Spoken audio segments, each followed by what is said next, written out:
Boa noite, nação rubro-negra. Chegando para mais uma live informativa, um vídeo informativo. Hoje a gente não vai ter a nossa programação costumeira no domingo por conta de uma programação que eu tenho, mas mesmo assim estou aqui antes de ir para essa programação para passar as notícias do Flamengo para vocês e algumas, inclusive, atualizadas da partida de ontem para o dia de hoje, tá?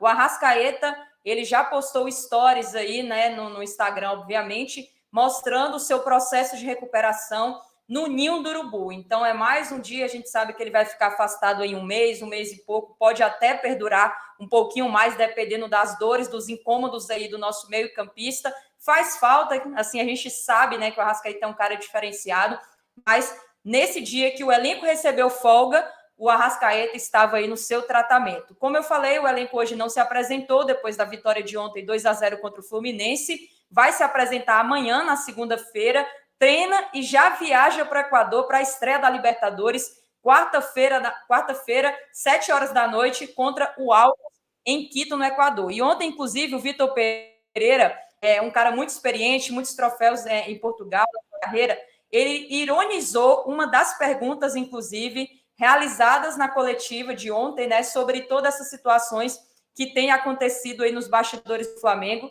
E o Vitor Pereira, quando foi perguntado por um jornalista ali da imprensa, né, deixando claro sobre a conquista, da proximidade da conquista do primeiro título e sobre a possibilidade de estar com frio na barriga. Rapaz, Vitor Pereira, ele soltou o verbo, ele não é muito de meias palavras, né? E ele disse o seguinte: frio na barriga é fome ou problema no intestino.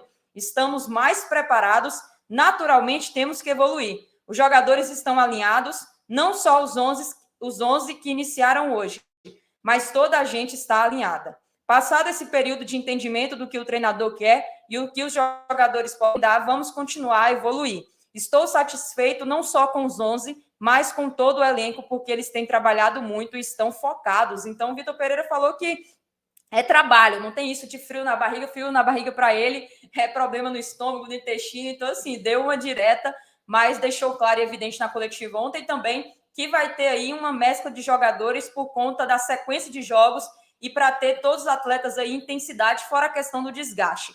Gabigol, que ontem começou no banco de reservas, a gente falou sobre isso no pós-jogo, ele revelou, inclusive, na zona mista, que teve uma conversa aberta, uma conversa tranquila com o Vitor Pereira, e ele deixou claro que quer voltar a atuar não só com camisa 10, que ele pegou essa responsabilidade, mas ele vai disputar naturalmente em alguns momentos essa posição de atacante mais centralizado, do atacante mais adiantado, talvez jogando próximo do Pedro, talvez jogando na posição do Pedro, dá para fazer as duas coisas tranquilamente. E aí ele falou né, sobre as dores no adutor da coxa, principalmente depois do Mundial. Ele falou que na partida contra o Al-Ahly ele começou a sentir essas dores e disse assim: é sempre um sofrimento ficar fora. Na outra semana, fiz alguns trabalhos específicos na academia, pois tive uma lesão contra o Al-Ahly no Mundial. Consegui ir enxugando o gelo até chegar no jogo do Vasco, quando teríamos um período de dias que poderiam ser bons para mim. Consegui treinar na academia alguns dias e depois fui para o campo. No penúltimo treino, tive uma conversa com o Vitor Pereira e expliquei para ele que não me sinto confortável nesse esquema, que eu vim atuando, para que eu tenha ajudado o time no início da temporada. Foi uma conversa tranquila, ele me entendeu e eu entendi ele. No ano passado era um outro esquema e esse ano estou atuando um pouco mais recuado. A gente conversou e ele optou pelo Pedro. Falei para ele que vou buscar meu espaço para ajudar o time. Agora descansar para a gente entrar e viajar, treinar e viajar na segunda-feira. E as dores que sinto no adutor é desde o Al-Ahly. Não estou 100%, mas melhorei bastante. Então, palavras do Gabigol diante dessa situação, né? Ele já conversou com o Vitor Pereira, não está muito satisfeito. A gente já estava falando isso aqui, né? Pô, o Gabigol não está na posição dele, Gabigol está muito longe do gol. Gabigol, ele está, inclusive, caindo a produção do seu futebol por isso. A gente já falou diversas vezes. Como é que o atacante está lá no meio de campo? O atacante está próximo do zagueiro. O atacante não se aproxima, quase não pisa na pequena área. Então, assim, alguma coisa estava errada. Ele percebeu, conversou com o Vitor Pereira e a gente vai observando aí se ele vai jogar mais adiantado, ao lado do Pedro, se ele vai jogar na posição com o Pedro. O Vitor Pereira, devido até algumas palavras dele, vai fazer essas trocas de posição. A gente vai ter certeza, obviamente, aí no decorrer da temporada, e vai ver também como é que o Flamengo vai entrar em campo nessa quarta-feira. Só trazendo uma curiosidade, antes de continuar as notícias aqui do Flamengo, uma curiosidade muito assim interessante para passar para vocês, porque ninguém sabia, até porque o jogador acabou de dar uma entrevista essa semana.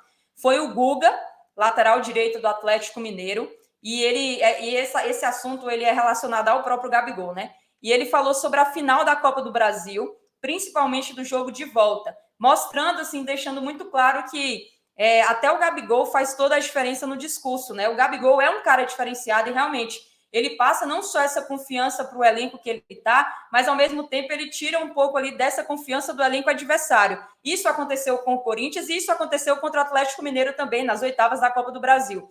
E aí o Guga falou sobre isso e durante a semana ele deixou muito claro que a equipe estava confiante. Abre aspas aí para o lateral direito Guga. Vamos atropelar da mesma forma, a gente pensou. A gente tinha acabado de fazer um grande jogo, estávamos superiores. Vamos atropelar os caras, não tem essa, é manter o que a gente vem fazendo. Mas no segundo jogo, acordamos em um dia meio M, né, que ele não colocou. Chegamos no Maracanã e pensamos em ir para cima, igualar na vontade. Mas dentro de campo, as coisas não andaram. Não conseguimos encaixar a marcação do lado esquerdo.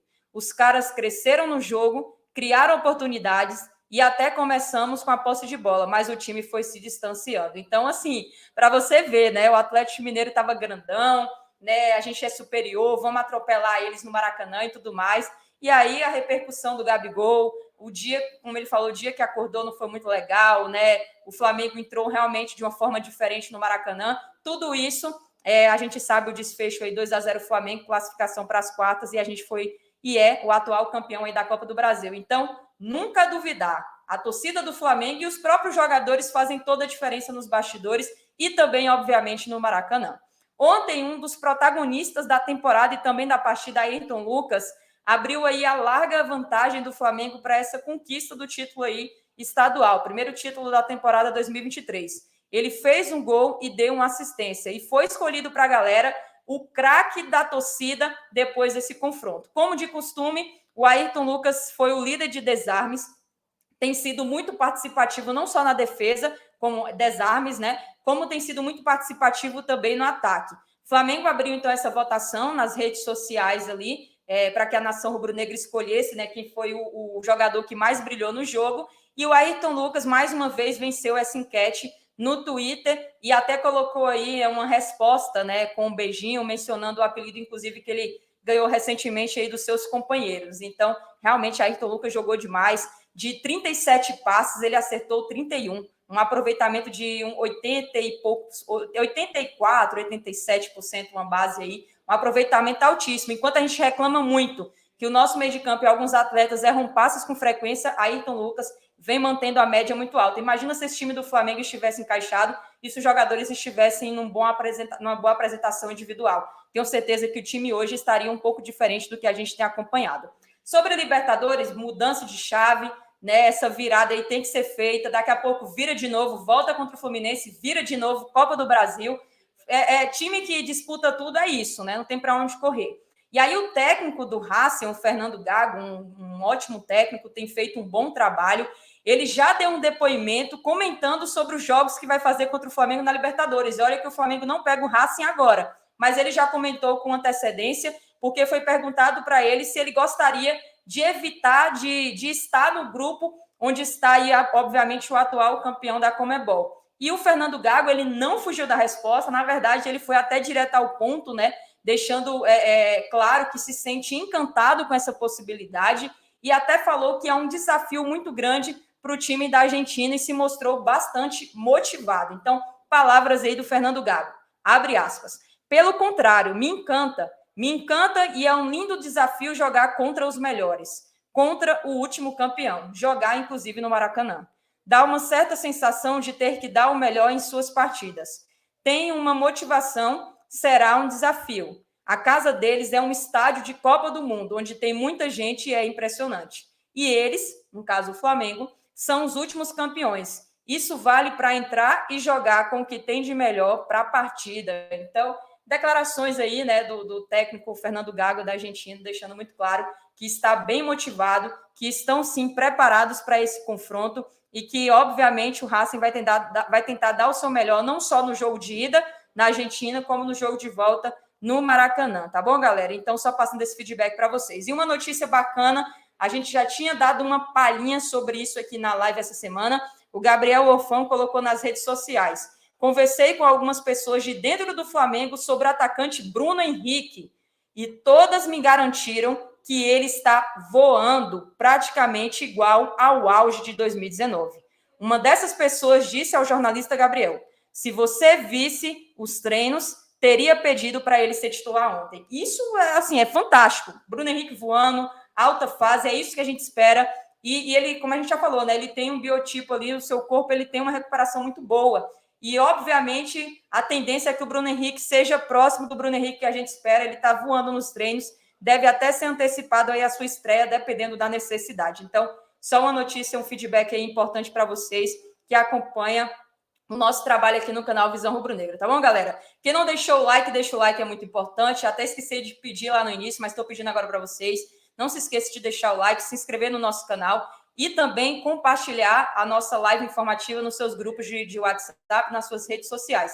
Amanhã a gente tem live, tá? 11h40 da manhã, ao vivo aqui no canal Visão Rubro-Negra. Eu e vocês do chat, e aí sim a gente vai destrinchar algumas coisas do final de semana e, obviamente, da Conmebol Libertadores, além dessas notícias, tá? Todos estão convidados, espero vocês aqui no canal Visão Rubro-Negra. Ative o sininho, seja membro do nosso canal e participe também do nosso grupo de WhatsApp. Saudações, isso aqui é Flamengo, um excelente domingo a todos.